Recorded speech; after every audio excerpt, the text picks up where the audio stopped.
ગુજરાતમાં ટ્રાન્સપોર્ટના અને જે ડ્રાઈવરો મોટા વાહનો ચલાવી રહ્યા છે તેમના માટે નવો કાયદો લાગુ કરવામાં આવ્યો છે ત્યારે સમગ્ર જિલ્લાઓમાં મોટા વાહનોના માલિકો અને ડ્રાઈવરોનો રોષ જોવા મળ્યો ત્યારે 7 લાખ રૂપિયા દંડ અને 10 વર્ષની સજાની જોગવાઈ કરવામાં આવી છે ત્યારે આ અંગે કોંગ્રેસ પ્રદેશ પાર્ટીના પ્રવક્તા મનીષ દોશી આ અંગે શું પ્રતિક્રિયા આપી જો આ ખાસ રિપોર્ટમાં।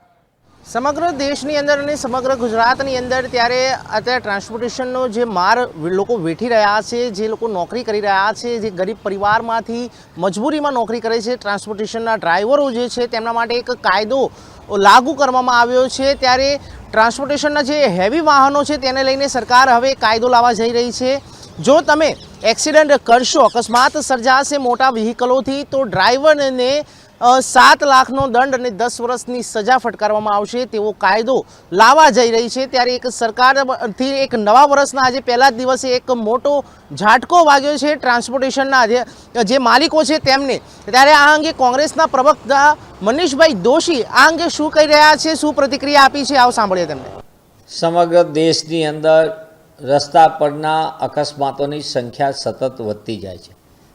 છેલ્લા આંકડા જોઈએ, છેલ્લા અમુક વર્ષના તો લોકો રસ્તા ઉપર જે મોતને ભેટી રહ્યા છે એ આતંકવાદી હુમલા કરતાં અન્ય રીત કરતાં ઘણા મોટા પાયે છે।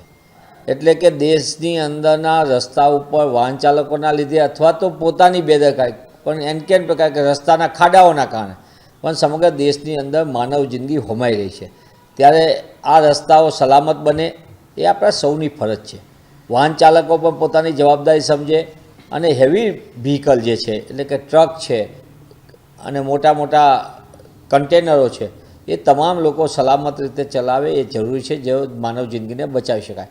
કેન્દ્ર સરકાર હિટ એન્ડ રનનો કાયદો લાવી છે। હિટ એન્ડ રનમાં જે કોઈ લોકોના મોત થાય એટલે કે ડ્રાઈવરની સલામતીની સાથે સાથે માનવ જિંદગીની પણ સલામતી રહે એટલા માટે અકસ્માતોને રોકવા માટે સરકાર એક નવા કાયદા તરફ આગળ વધી રહી છે અને એમાં જે પ્રાથમિક જોગવાઈ છે તેમાં 10 વર્ષની સજા, અકસ્માતમાં એમને મૂકીને જતા રહ્યા હોય અને એને જો હોસ્પિટલમાં કે એને ન પહોંચાડ્યો તો 7 લાખ રૂપિયાનો દંડ સાથેની આવી જોગવાઈના કારણે સમગ્ર દેશમાં જે ડ્રાઈવર છે એ કોમ્યુનિટી ઉપર અત્યારે સૌથી મોટો આક્રોશ જોવા મળ્યો છે।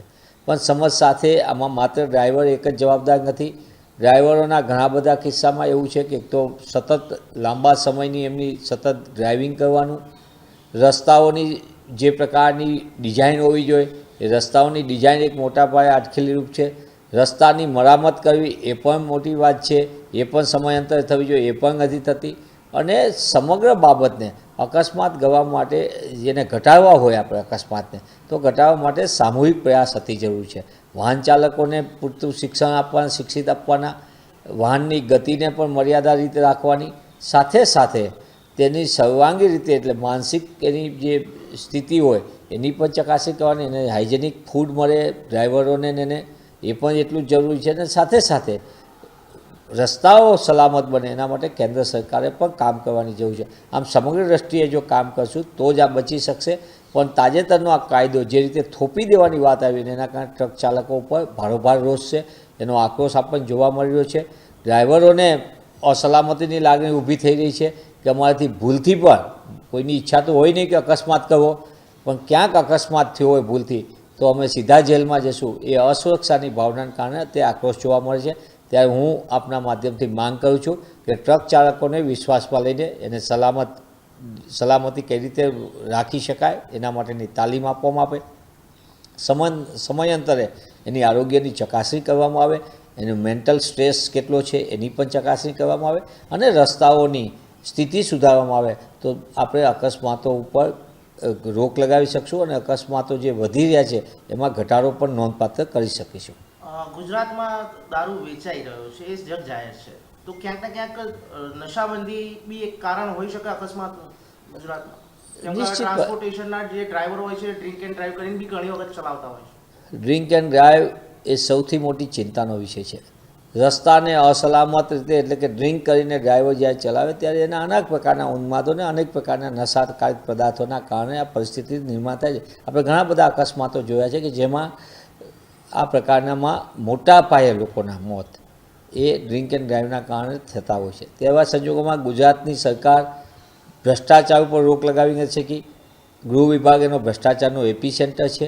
એ હપ્તારાજમાંથી બહાર નથી આવતું અને એના કારણે જ આપણે જોયું છે કે ઘણા સમયથી જે દારૂ બેફામ વેપલો ચાલે છે, અન્ય નશાકારક પદાર્થો ચાલે છે, એના કારણે આ અકસ્માતોની સંખ્યામાં ઉત્તરોત્તર વધારો થાય છે.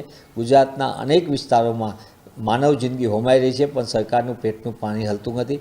ત્યારે હું આપના માધ્યમથી માંગ કરું, સરકારમાં થોડી પણ શરમ હોય તો હવે મહેરબાની કરીને ગાંધી સરદારના ગુજરાતમાં આવા નશાના વેપલા ઉપર રોક લગાવવા માટે કરે. ઉલટું સરકાર એક તરફ નશાના વેપલા ઉપર રોક લગાવવાનું તો એક બાજુ, સરકાર જે કાયદો છે એની અમલવારી પણ નથી કરતી, હપ્તારાજને પ્રોત્સાહન આપે છે, અસામાજિક તત્વોને છૂટો દોર આપે છે અને એના કારણે સરકાર ખુદ હવે અમુક વિસ્તારમાં વિકાસના નામે દારૂની છૂટછાટ આપવા જઈ રહી છે. મને એમ લાગે છે કે ગાંધીજીના ગુજરાતમાં આ વસ્તુ ચિંતાજનક છે.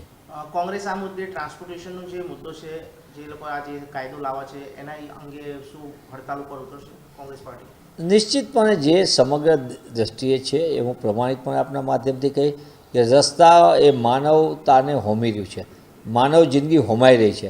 તેવા સંજોગોની અંદર કોંગ્રેસ પક્ષ તરીકે એક જવાબદાર પક્ષ તરીકે અમે એજ્યુકેટ ધ ડ્રાઈવર્સ, રોડની સલામતી, રોડ સેફટી કેવી રીતે કરી શકાય એવા સર્વાંગી બાબતે જનજાગૃતિના કાર્યક્રમો અમે આપશું, પણ કોઈને ખોટી રીતે હેરાનગતિ ન થાય અને માનવ જિંદગીને બચાવી શકાય તેમાં કોંગ્રેસનો હંમેશા અભિગમ રહ્યો છે અને કોંગ્રેસ પક્ષ એ દિશામાં માનવ જિંદગીને બચાવવા માટે એમાં જનજાગૃતિના કાર્યક્રમ જે કરવા પડશે એ કરશે, રોડ સેફટીના કાર્યક્રમો જે કરવા પડશે અને સરકારની નીતિઓ જ્યાં જ્યાં ખોટી હશે તેના ઉપર કોંગ્રેસ પક્ષ આંદોલનાત્મક કાર્યક્રમ આપશે. ખાલી આ ટ્રક ડ્રાઈવર ઉપર જ કેમ કાયદો લાગુ કરવામાં આવે છે? જાણે કે હમણાં તથ્ય પટેલે જે કાંડ કર્યું, જેણે 11 લોકોને કચડી નાખ્યા હતા અને મોતને ભેળવ્યા હતા, તે એવા લોકો ઉપર કેમ કાયદો નથી લાગુ કરવામાં આવતો? ખાલી મજદૂરી કામ કરીને જે પોતાનું ઘર ચલાવતા હોય એવા લોકો ઉપર કેમ આ કાયદો લાગુ કરવામાં આવે છે?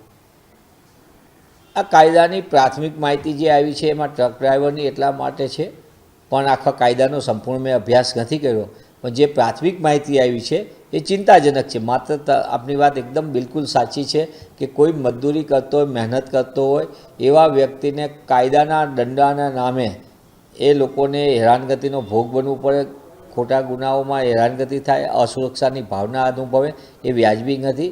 ત્યારે પોતાની મહેનતથી રોજીરોટી કમાનાર ટ્રક ડ્રાઈવરો આ પ્રકારની ખોટી રીતે ન ફસાય એ પણ જો કાયદામાં જોગવાઈ હશે તો કોંગ્રેસ પક્ષ નિશ્ચિતપણે એ દિશામાં પણ કેન્દ્ર સરકારનું ધ્યાન દોરશે. તો ચોક્કસ આ જે રીતે અત્યારે હાલમાં મનીષભાઈને તમે સાંભળ્યા હશે અને તેમણે જે કીધું છે કે સરકાર જે રીતે હવે કાયદા લાવવા જઈ રહી છે તે ખૂબ જ જરૂરી પણ છે અને ક્યાંક ને ક્યાંક સમજવાની પણ જરૂર છે કે જે મજબૂરીમાં જે નોકરી કરે છે ટ્રાન્સપોર્ટેશન અધિકારીઓ છે, જે એમના હાથ નીચે ડ્રાઈવરો કામ કરે છે, એક રાજ્યથી બીજા રાજ્યમાં પરિવહન કરતા હોય છે, ત્યારે ક્યાંક ને ક્યાંક તેમના થકાન, તેમના જે શરીરને થાક અને જે અમુક વ્યસનો પણ કરતા હોય છે, બધા એવા નથી હોતા, પણ ક્યાંક ને ક્યાંક હવે અત્યારે હાલ આ જે વ્યસન અને થકાનના કારણે ટ્રાન્સપોર્ટેશનના માલિકો છે તેમના કારીગરોને કઈ રીતે ટ્રીટ કરે છે તે પણ એક મહત્ત્વનો મુદ્દો છે. કારણ કે આ અંગે હવે સરકારે વિચારવું પડશે, કારણ કે ટ્રાન્સપોર્ટેશનમાં અત્યારે એક મહત્ત્વનો ફાળો ગણાય છે. બીજા રાજ્યમાંથી બીજા એક રાજ્યમાં જવું હોય તો કેટલા દિવસો લાગતા હોય છે, ત્યારે ડ્રાઈવરની કન્ડિશન કેવી હોય છે તેના ઉપર પણ ટ્રાન્સપોર્ટેશનના માલિકોએ વિચારવું પડશે, કારણ કે કન્ટિન્યુઅસલી થકાનના કારણે પણ અકસ્માતો સર્જાતા હોય છે. ત્યારે આ અંગે સરકાર વિચારે તો વધારે સારું રહેશે. કેમેરામેન શરીફ ઘાંચી સાથે યશ નાયક, અમદાવાદ.